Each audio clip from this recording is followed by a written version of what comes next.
Assalamualaikum, salam Malaysia Madani. Kanta 744 dimulakan dengan rangkuman berita-berita utama hari ini. Kita ikuti perinciannya dalam segmen Esensi. Penerima STR boleh mendapatkan manfaat rawatan skim perubatan madani di pengamal perubatan swasta umum bermula hari ini sehingga 31 Disember. Inisiatif menampung keperluan kesihatan golongan B40 bermula di 10 daerah iaitu Kuala Lumpur, Gombak, Hulu Langat, Klang dan Petaling Selangor, Kinta Perak, Timur Laut Pulau Pinang, Johor Bahru Johor, Kota Kinabalu Sabah dan Kuching Sarawak. Skim perubatan madani ditawarkan secara automatik kepada penerima STR dengan membantu menampung kos rawatan kes-kes akut. Jualan rahmah sempena Aidiladha di semua 600 kawasan Dewan Undangan Negeri seluruh negara akan bermula esok hingga 28 Jun ini. Menurut Timbalan Menteri Perdagangan Dalam Negeri dan Kos Sara Hidup, jualan itu meliputi 16 barangan, antaranya ayam, daging dan telur dengan tawaran diskaun antara 10 hingga 30%. Lebuh Raya bertingkat Sungai Besi Ulu Klang Suka Fasa 2 akan dibuka secara rasmi kepada pengguna bermula 12.01 tengah malam ini dengan tol percuma di Plaza Tol Alam Damai selama 2 minggu. Selepas tempoh tersebut percuma, kadar tol ditetapkan ialah RM2.30. Suka Fasa 2 itu melibatkan baki jajaran utama sepanjang 7.8 km bermula dari Sri Petaling, Lebuh Raya Shah Alam Kesas hingga persimpangan Ceras Kajang. Sementara itu, sistem kutipan tol secara pembayaran terbuka dijangka bermula September ini melibatkan 12 lebuh raya. Menurut Menteri Kerja Raya, sistem berkenaan merupakan usaha kerajaan ke arah pelaksanaan sistem kutipan tol secara multi-lane fast flow yang dijangka direalisasikan menjelang akhir 2024. Kementerian Pendidikan KPM mengesahkan hampir 30,000 calon yang direkod tidak menduduki peperiksaan SPM 2022 adalah termasuk calon persendirian. Jumlah tepat adalah 29,663 orang daripada jumlah keseluruhan 407,637 calon berdaftar. Sehubungan itu, tidak timbul percanggahan angka dengan jumlah tersebut disebut Perdana Menteri pada program Cakna dan Dialog Malaysia Madani di UKM. Kertas putih kesihatan yang dibentang di Dewan Rakyat hari ini diluluskan dengan lebih suara bersetuju selepas dibahas 30 ahli parlimen. Dokumen itu menggariskan status masa, jurang dan kekangan dihadapi sistem kesihatan negara.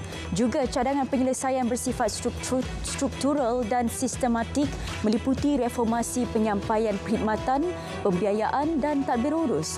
Pelaksanaannya dibuat secara berfasa dalam tempoh 15 tahun. DBKL akan menarik balik lesen perniagaan penjaja yang memberi lesen berkenaan kepada pihak lain termasuk warga asing. Perdana Menteri menegaskan pihaknya bersama DBKL sedang merangka kaedah bagi memastikan peraturan tersebut dipatuhi. Langkah berkenaan dapat memberi manfaat kepada peniaga tempatan. 143 kg dadah dengan anggaran bernilai 3.7 juta ringgit dirampas dalam 2 serbuan di Ibu Negara pada Selasa lepas. 2 lelaki termasuk seorang warga Iran turut ditahan.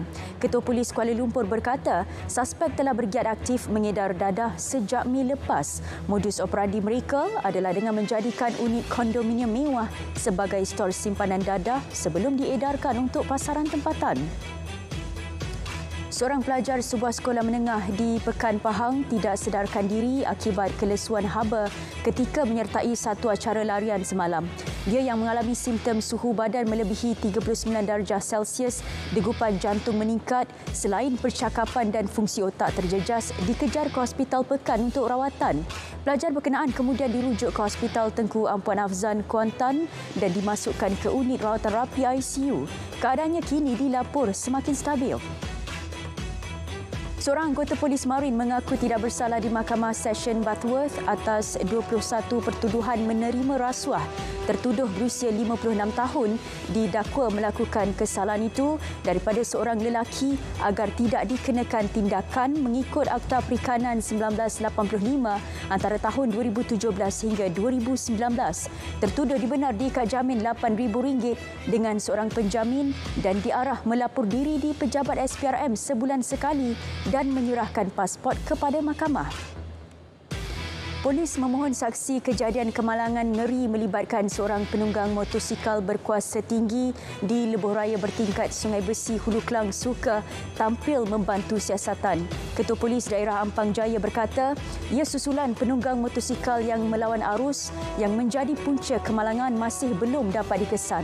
Polis juga sedang meneliti CCTV di lebuh raya berkenaan untuk mengenal pasti penunggang berkenaan. Sementara itu, bukti-bukti rakaman CCTV berkaitan penunggang motosikal berkuasa tinggi yang maut di Suka semalam telah diserahkan kepada pihak polis.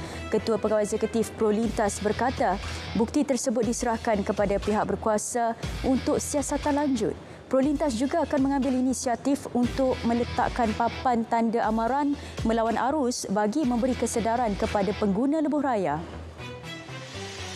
Seorang pelajar IPT ditahan di Bukit Mertajam, Pulau Pinang bagi membantu siasatan kes samun kedai telekomunikasi di Teluk Intan, Perak April lalu. Turut dirampas 23 unit telefon bimbit, sebuah kereta dan wang tunai RM853. Suspek berusia 21 tahun itu direman 4 hari bermula semalam di bawah Seksyen 394 Kanun Kesiksaan. Berbaki 12 hari lagi sebelum operasi Masyair bermula, petugas haji negara diminta kekal fokus dan menjaga kesihatan bagi memudahkan tugas menyantuni Duyufur Rahman. Dari Mekah terus kita bersama Anas Makno. Anas? Baik, terima kasih Faiz Syaira di Angkasa Puri. Betul tu, tinggal 12 hari saja lagi untuk wukuf di Arafah. Terutamanya bagi jemaah haji Malaysia yang telah pun berada di Tanah Suci ini. Dan menurut Ketua Rombongan Haji Malaysia, Datuk Seri Syed Saleh Syed Abdul Rahman, pada sebelah pagi tadi beliau memaklumkan sehingga kini lebih 26,000 jemaah haji daripada kota penuh 31,600 jemaah pada tahun ini telah pun selamat tiba di Mekah dan berbaki lebih 5,000 saja lagi yang tinggal dengan penerbangan masing-masing dan dijangka tiba di Mekah tidak lama lagi. Pada sebelah pagi tadi juga berlangsung perhimpunan melibatkan petugas tabung haji sendiri. Datuk Seri Syed Saleh turut mengingatkan seperti memberi sedikit kata-kata semangat kepada para petugas yang telah pun lama berada di Tanah Suci ini untuk mereka ini kekal positif dan memberikan komitmen penuh sepanjang berada di sini, memandangkan maklum balas positif yang diterima daripada pihak jemaah haji yang telah pun berada di Tanah Suci. Mereka sangat berpuas hati dengan khidmat yang telah pun diberikan oleh petugas tabung haji sepanjang mereka berada di Tanah Suci, sama ada di Mekah ataupun Madinah.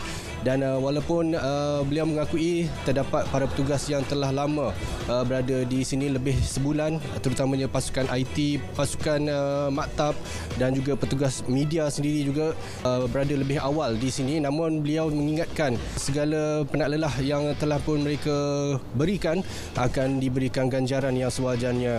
Beliau sentiasa mengingatkan untuk menjaga kesihatan.